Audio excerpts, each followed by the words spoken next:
ಇನ್ನು ಬಿಜೆಪಿ ಶಾಸಕ ಚಂದ್ರು ಲಮಾಣಿಗೆ ನ್ಯಾಯಾಂಗ ಬಂಧನ ವಿಧಿಸಿ ಜಡ್ಜ್ ಆದೇಶವನ್ನು ಹೊರಡಿಸಿದ್ದಾರೆ. ಎಲ್ಲಿ ತನಕ ಅಂತಂದ್ರೆ ಮಾರ್ಚ್ 2ನೇ ತಾರೀಕಿನ ತನಕ.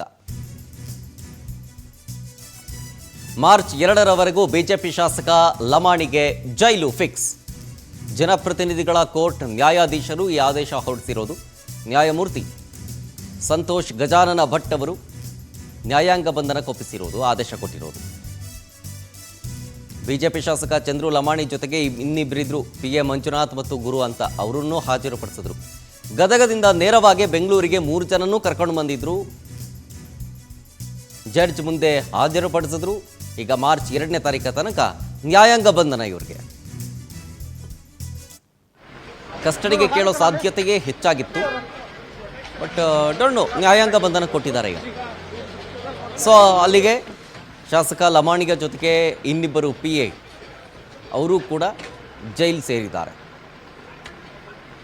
ಮಾರ್ಚ್ 2ನೇ ತಾರೀಕಿಗೆ ಮತ್ತೆ ಜಡ್ಜ್ ಮುಂದೆ ಹಾಜರುಪಡಿಸ್ತಾರೆ, ಕೋರ್ಟ್ಗೆ ಹಾಜರುಪಡಿಸ್ತಾರೆ.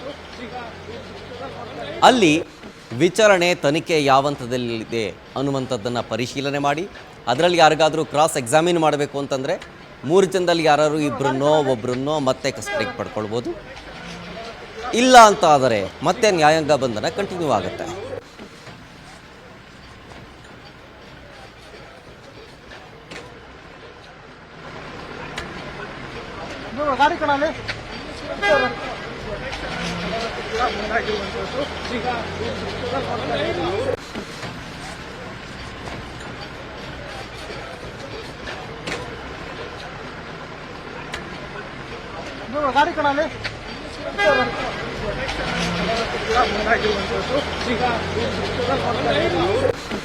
ಇನ್ನಷ್ಟು ಡೀಟೇಲ್ಸ್ ಕೊಡ್ತಾರೆ ನಮ್ಮ ಪ್ರತಿನಿಧಿ ಸುಚಿತ್ರಾ ಲೈವ್ನಲ್ಲಿ. ಸುಚಿತ್ರಾ, ಆಲ್ಮೋಸ್ಟ್ ಅವರು ಕಸ್ಟಡಿಗೆ ಪಡ್ಕೊಳ್ತಾರೆ ಅನ್ನುವಂಥ ಮಾತು ಎಲ್ಲ ಕಡೆ ಕೇಳಿ ಬರ್ತಾ ಇತ್ತು. ಬಟ್ ನ್ಯಾಯಾಂಗ ಬಂಧನಕ್ಕೆ ವಿಧಿಸಿದ್ದಾರೆ.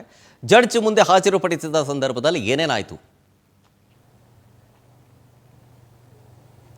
ಶರತ್, ಏನು ನಿನ್ನೆ ಶಿರಹಟ್ಟಿ ವಿಧಾನಸಭಾ ಕ್ಷೇತ್ರದ ಶಾಸಕ ಆಗಿರುವಂತಹ ಚಂದ್ರು ಲಮಾಣಿ ಅವರು ಡೈರೆಕ್ಟ್ ಆಗಿ ಲೋಕಾಯುಕ್ತ ಅಧಿಕಾರಿಗಳ ಬಲೆಗೆ ಲಂಚ ಪಡೆಯುವಂತಹ ಸಮಯದಲ್ಲಿ ಬಿದ್ದಿರುವಂಥದ್ದು. ಹಾಗೆ ಆ ಒಂದು ಸಮಯದಲ್ಲಿ ಖಾಸಗಿ PA ಆದಂತಹ ಗುರುನಾಯಕ್ ಹಾಗೆ ಸರ್ಕಾರಿ PA ಆಗಿರುವಂತಹ ಮಂಜುನಾಥ್ ಒಟ್ಟು 3 ಲೋಕಾಯುಕ್ತ ಅಧಿಕಾರಿಗಳು ಅರೆಸ್ಟ್ ಅನ್ನು ಮಾಡಿ ಆನಂತರದಲ್ಲಿ ವಿಚಾರಣೆಯನ್ನ ಕೂಡ ಮಾಡಿದ್ರು. ಸತತವಾಗಿ 11 ಗಂಟೆಗಳ ಕಾಲ ಆ 3 ಜನರನ್ನ ಲೋಕಾಯುಕ್ತ ಅಧಿಕಾರಿಗಳು ವಿಚಾರಣೆಯನ್ನ ಮಾಡಿ ಆನಂತರದಲ್ಲಿ ಇವತ್ತು ಭಾನುವಾರ ಆಗಿರೋದ್ರಿಂದ ಯಲಹಂಕ ಜುಡಿಷಿಯಲ್ ಲೇಔಟ್ ಬಳಿ ಇರುವಂತಹ ಸಂತೋಷ್ ಗಜಾನನ ಭಟ್ ಅವರ ಜಡ್ಜ್ ಮನೆಗೆ ಕರೆದುಕೊಂಡು ಬಂದು ಇಲ್ಲಿ ಅವರ ಮುಂದೆ ಆರೋಪಿಗಳನ್ನ ಹಾಜರುಪಡಿಸಿರುವಂತದ್ದು.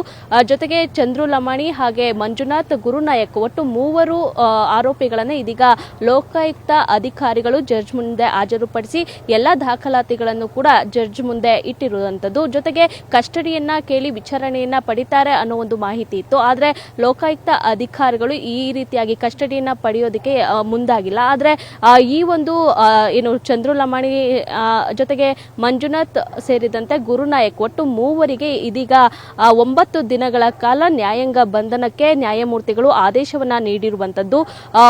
ಮಾರ್ಚ್ 2ನೇ ತಾರೀಕಿನವರೆಗೂ ಕೂಡ ಇವರು ಪರಪ್ಪನ ಅಗ್ರಹಾರ ಜೈಲಿನಲ್ಲಿ ಇರುವಂತದ್ದು. ಜೊತೆಗೆ ಈ ಮುಂಚಿತವಾಗಿಯೂ ಕೂಡ ಇವರು ಜಾಮೀನು ಅರ್ಜಿಗೂ ಕೂಡ ಅರ್ಜಿಯನ್ನ ಸಲ್ಲಿಕೆ ಮಾಡಿಕೊಳ್ಳುವಂತಹ ಸಾಧ್ಯತೆ ಇದೆ. ಸದ್ಯ ಈ ಒಂದು ಇನ್ನಷ್ಟು ದಾಖಲಾತಿಗಳನ್ನ ಇದೀಗ ಲೋಕಾಯುಕ್ತ ಪೊಲೀಸರು ಜಡ್ಜ್ಗೆ ಒಂದಷ್ಟು ಮಾಹಿತಿಗಳನ್ನ ನೀಡ್ತಾ ಇದ್ದಾರೆ. ಇನ್ನೇನು ಕೆಲವೇ ಕ್ಷಣಗಳಲ್ಲಿ ಅವರನ್ನ ಪರಪ್ಪನ ಅಗ್ರಹಾರದತ್ತ ಕರೆದುಕೊಂಡು ಹೋಗ್ತಾರೆ. ಶರತ್, ಓಕೆ, ಥ್ಯಾಂಕ್ ಯು ಸುಚಿತ್ರಾ ಡೀಟೇಲ್ಸ್ಗಾಗಿ.